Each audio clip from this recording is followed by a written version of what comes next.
कि आदमी सिर्फ माल की तमन्ना करेगा और माल की हिरस करेगा,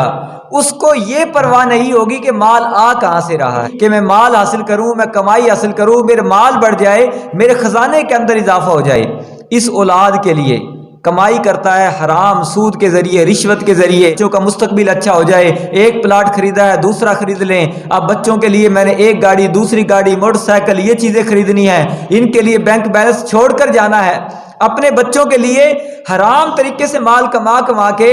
ये सोचता है कि मैं अपने बच्चों का मुस्तकबिल अच्छा करूंगा। इस बात का मफहूम है कल क़यामत वाला दिन होगा, औलाद